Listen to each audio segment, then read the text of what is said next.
Hello sa inyo guys, so welcome again sa ating All About Technology YouTube page and sa ating Facebook channel, Facebook page and YouTube channel. So yun, may tuturo ko sa inyo picture ni browser. So hindi nyo pa alam to, so pwede nyo gawin to sa inyong Android phone, and I think sa ibang devices hindi ito nag-work, lalo na sa iOS, pero hindi ko sure. Pero nandito tayo sa ating Android phone. So yun, kung alam niyo yung mga extension dyan, di ba meron dyan minsan hindi nag-work nakagay kay sa ibang browser. So yun, try nyo mag-download ng Kiwi browser.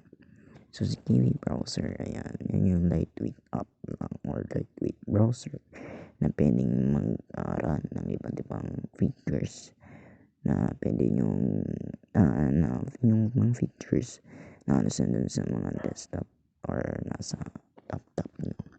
So to access sa extension is click nyo tong vertical 3 dots, ayan, then scroll down sa baba, makikita nyo extension.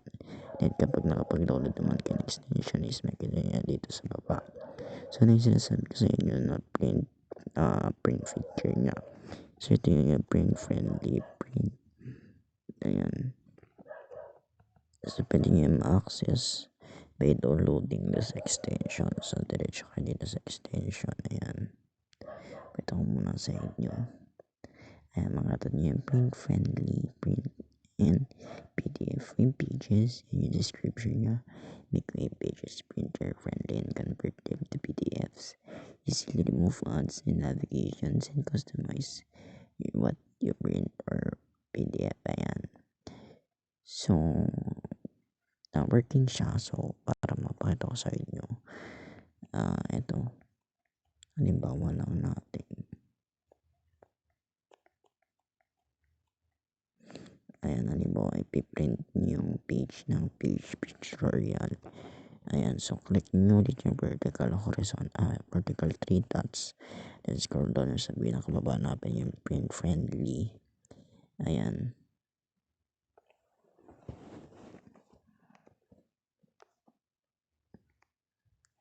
So pag lumabas yung parang document yan, ayan, tapos yan nakalagay niya print friendly, then pwede nyo siyang i-preview. So pwede nyo siyang i-customize, i-try nyo sa settings, ayan. Then pwede nyo ipalitan yung paper size, text size preference, image size, then language, ayan. Tapos pwede din ng other tools, pwede nyo i-compress, convert, then edit. Then ayan yung sa may PDF,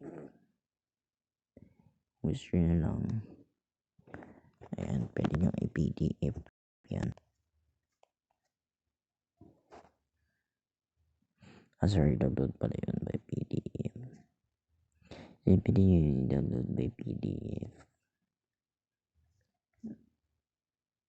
So maganda to guys, lalo na kung sa mga websites like this tutorial sa PHP or sa ibang programming languages or sa ibang website gusto nyo siyang i-download or to get data. So lalo na dun sa mga madamot na site diyan na pag may da-download kayo tapos nakalock or magsasend pa kayo or mag-upload pa ng mga files to get that particular file, tapos gawin nyo na lang is unlock nyo yung site or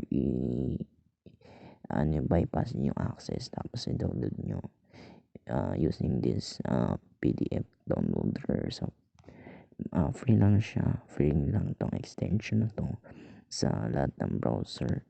So yun, maganda to guys, lalo na yun nga sa mga naghahanap ng mga sources or articles yan or ng mga tutorials or any other documents na gusto nyo or website na gusto nyo i-print using this, lalo na sa mga Android. So yun na guys, and I hope you learned more about our video today, and don't forget to like, share, and subscribe. Yun na guys, and thanks for watching.